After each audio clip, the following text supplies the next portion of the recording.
오늘 우리가 함께 나눌 말씀 사무엘하 5장 11절부터 25절까지의 말씀입니다. 사무엘하 5장 11절부터 25절까지의 말씀입니다.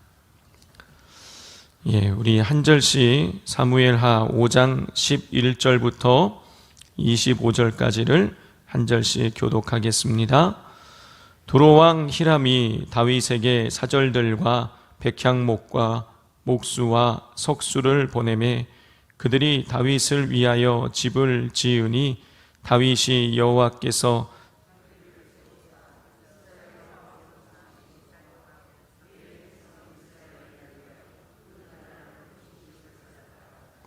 다윗이 헤브론에서 올라온 후에 예루살렘에서 처첩들을 더 두었으므로 아들과 딸들이 또 다윗에게서 나니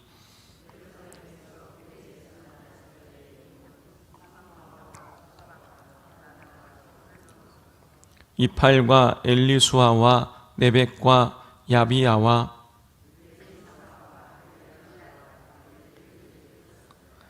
이스라엘이 다윗에게 기름을 부어 이스라엘 왕으로 삼았다 함을 블레셋 사람들이 듣고 블레셋 사람들이 다윗을 찾으러 다 올라오매 다윗이 듣고 요새로 나가니라.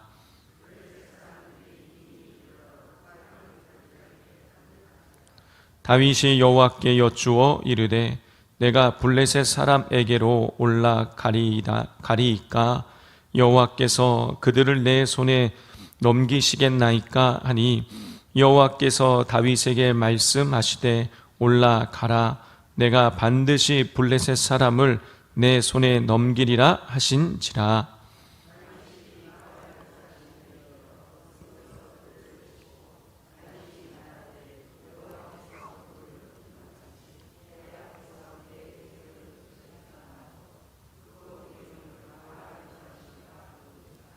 거기서 블레셋 사람들이 그들의 우상을 버렸으므로 다윗과 그의 부하들이 치우니라.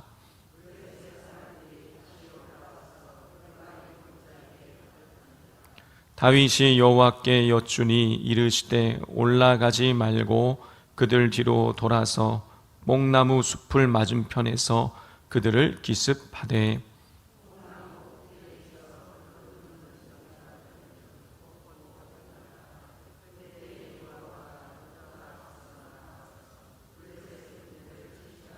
함께 읽겠습니다.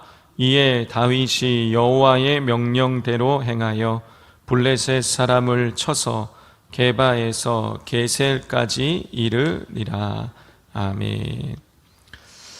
지난주 우리는 사울이 죽고 난 이후에 이스라엘의 상황에 대해서 살펴보았었지요. 사울이 죽자 남쪽에서는 유다 지파가 다윗을 왕으로 세웠습니다. 그리고 나머지 11개 지파는 북쪽에서 죽은 사울 왕의 아들인 이스보셋을 왕으로 삼아서 또 나라를 세우게 되었죠. 자, 그런데 이 북쪽에 이스보셋을 왕으로 해서 세워진 그 나라에 분열이 생겼죠. 이스보셋 왕과 이스보셋 왕의 군대 장관 사이에 갈등이 일어났습니다. 이 군대 장관이 이스보셋 왕의 아버지, 그러니까 사울 왕의 첩과 통간을 한 것입니다.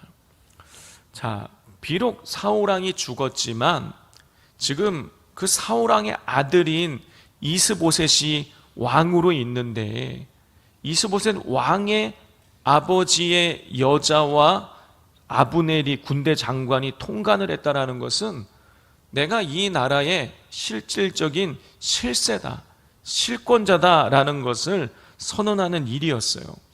자, 그래서 이스보셋이 군대 장관 아브넬을 불러가지고 어찌하여 내 아버지의 첩과 그렇게 통간할 수 있냐 하고 나무래니까 이 아브넬이 적반하장격으로 내가 너에게 네 아버지가 죽었을 때 내가 너를 다윗 왕에게 내어주지 않고 내가 살려두고 너를 왕으로 삼아 주었는데 네가 어떻게 나한테 감히 이럴 수 있냐? 내가 이 나라를 다윗에게 갖다 바치겠다. 이렇게 오히려 협박을 한 것이죠. 그리고 진짜로 이 아브넬은 다윗을 찾아가서 협상을 하는 것이죠. 내가 이 나라를 당신에게 갖다 바치겠다. 자, 그리고 다윗 왕을 찾아와서 그렇게 만나고 협상을 하고 그리고 돌아가는데, 그때 이 다윗 왕의 군대 장관인 요압이 이 아브넬을 쫓아가서 잡아가지고 다시 헤브론 성으로 끌고 들어옵니다. 그리고 나서 그를 죽이죠. 왜냐하면 이 아브넬이 다윗의 군대 장관 요압의 동생을 일전에 죽인 일이 있었기 때문인 것이었어요. 자, 이렇게 이 군대 장관이, 이 북쪽의 실세였던 군대 장관이 죽었다는 소식이 북쪽에 전해지게 되자, 자, 이스보셋 왕은 두려움에 떨게 되는 것이죠. 사실 자기가 왕이긴 했지만 실제로 이 아브넬이 모든 정권을 가지고 진도 지휘하고 군대도 지휘했었는데 아브넬이 죽으니까 두려움 가운데에 빠지게 된 것이죠. 자, 그리고 이 틈을 타서 북쪽의 레갑과 바하나라는 이 두 사람이 이스보셋 왕을 찾아가서 그들을 이스보셋 왕을 칼로 찔러 죽이게 되는 것이죠. 자, 다윗은 이 사실을 알고 난 이후에 이 레갑과 바하나를 처단하게 됩니다. 자, 이렇게 해서 북이스라엘은 왕도 죽고 군대 장관도 죽어서 지도자가 사라지게 된 거예요. 구심점이 사라지게 된 것입니다. 그렇게 되자 북이스라엘의 장로들은 다윗을 찾아와서 다윗이 왕이 되는 것이 하나님께서 이미 세우신 그 뜻인지를 우리가 알고 있다고 하면서 다윗을 왕으로 맞아들이게 됩니다. 그렇게 함으로 인해서 다윗은 유다 지파의 왕으로 등극한 지 7년 6개월 만에 북이스라엘의 11개 지파까지 다 흡수해서 통일 이스라엘의 이제 왕이 되고 수도를 예루살렘으로 옮기게 됩니다. 유다 지파의 왕으로 했을 때는 헤브론이 수도였는데 통일왕국의 이스라엘의 왕이 되고 난 이후에는 예루살렘에 있는 여부수족을 몰아내고 예루살렘을 이제 수도로 삼게 돼요. 이게 지난주 월요일부터 주일까지의 내용입니다. 본문의 내용이에요. 자, 어제 주일날 선교사님이 오셔서 말씀을, 어제 내용을 다루지 않았기 때문에 제가 오늘 이렇게 다 정리를 해드렸습니다.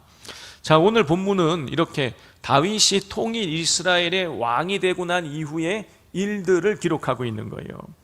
다윗이 통일 이스라엘의 왕으로 등극하자 오늘 이 본문 말씀에 보면 북쪽에 있는 두로라는 나라가 있는데 이 두로의 왕인 히람이 다윗에게 선물을 보냅니다.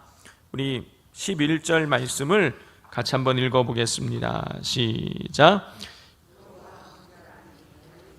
사절들과 백향목과 목수와 석수를 보내매 그들이 다윗을 위하여 집을 지으니 그랬어요. 다윗이 통일 이스라엘의 왕이 되자 북쪽에 있는 두로라는 나라의 왕 히람이 다윗에게 아주 질 좋은 백향목 나무를 보내고, 그리고 나무를 잘 다룰 수 있는 목수도 보내고 돌을 다룰 수 있는 석수도 보내서 다윗이 집을 이렇게 지어주게 됩니다. 다윗이 두로 왕에게 내 집 좀 지어주시오 이렇게 요청한 적도 없는데 두로 왕 히람이 그냥 다윗이 왕이 되자 선물을 그렇게 보내었던 것이죠. 성도 여러분, 다윗은 칼 한 번 쓰지 않고 사울 왕에게 쫓기던 인생에서 유다 지파의 왕이 됐어요. 그리고 또 칼 한 번 쓰지 않고 북쪽의 11개 지파까지 흡수해서 통일 이스라엘의 왕이 됩니다. 그리고 자기가 요청하지도 않았는데 두로 왕이 알아서 선물을 보내고 사람을 보내서 또 집까지 지어줘요. 모든 것이 너무나 평안하게 이루어지게 되는 것이죠. 자, 이렇게 되면 어떻게 되겠습니까? 사람이 교만해질 수 있겠죠.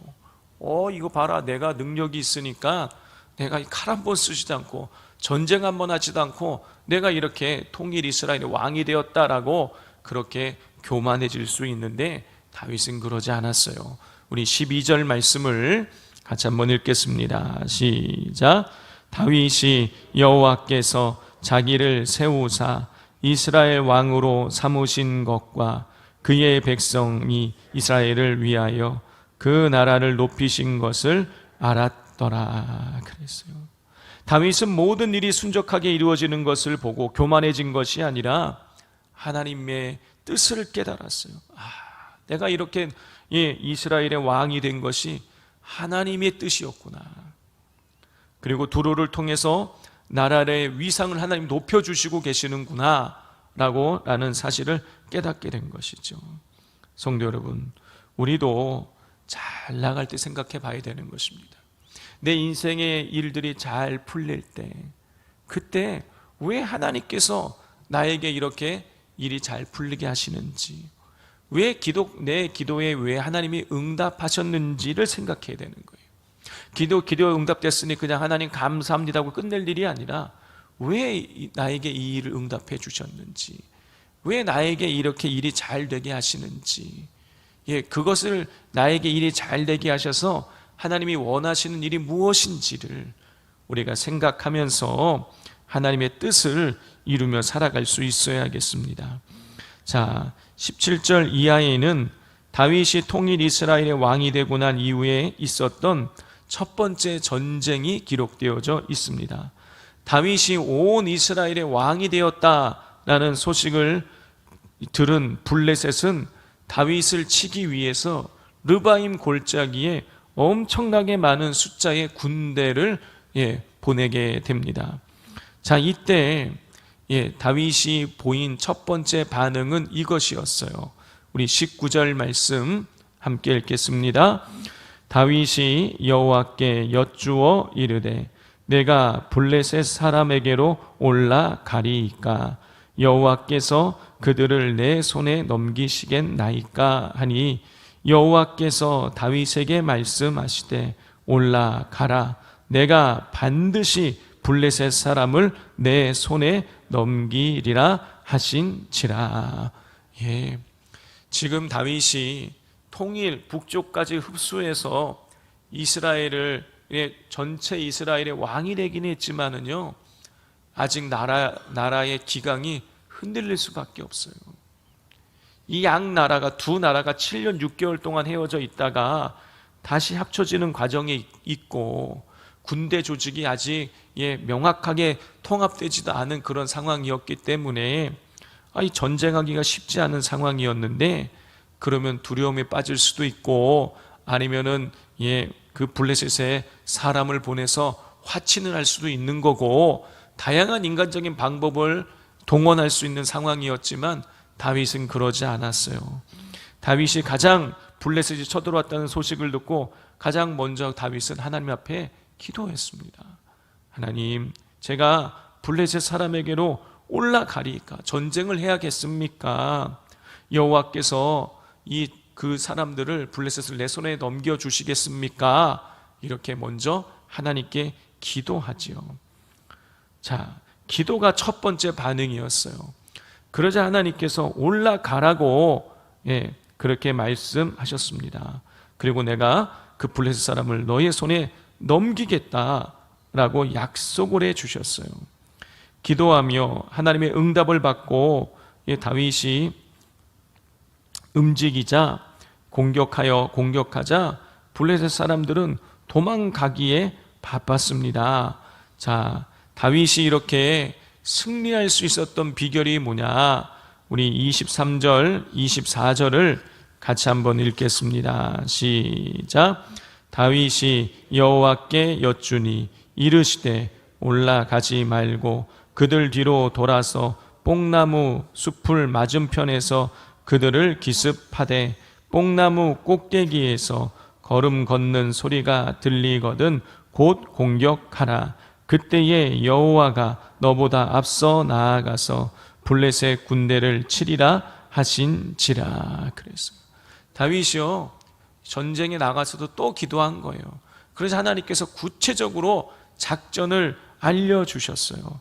그리고 24절에 보면 이렇게 말씀하시죠. 그때에 여호와가 너보다 앞서 나아가서 블레셋 군대를 치리라. 누가 다윗보다 앞서 나가신다고요? 여호와가 다윗보다 앞서 나가서 블레셋의 군대를 공격하시겠다라는 거예요. 자, 그러니 다윗이 승리할 수밖에 없는 것이죠. 다윗은 전쟁을 해서 승리한 것이 아니라 기도해서 승리한 거예요. 이미 기도했을 때 하나님이 내가 그 사람들을 너의 손에 넘겨주리라 그랬으니 이미 기도할 때 이미 승리한 것이에요. 그렇습니다. 우리가 기도하면 하나님께서 일해 주시는 거예요. 기도하는 것이요, 어찌 보면은요, 세상 사람들 눈에 보기에는 그것처럼 이상한 일이 없어요. 그것처럼 바보처럼 보이는 일이 없습니다. 그런데 그렇지 않아요. 우리가 기도하면 하나님께서 앞서 일하여 행하여 주셔서 우리가 승리할 수 있도록 길을 열어 주십니다. 그러므로 내 힘으로 감당할 수 없는 일을 만날 때 더 기도하십시오. 내가 감당할 수 없는 일을 만날 때 그때 우리는 생각해야 돼요. 이거는 하나님이 일해 주시겠다는 뜻이구나. 이렇게 생각을 하고 기도하고 나아가면 하나님께서 그 일들 하나하나를 하나님께서 해결해 주실 것입니다.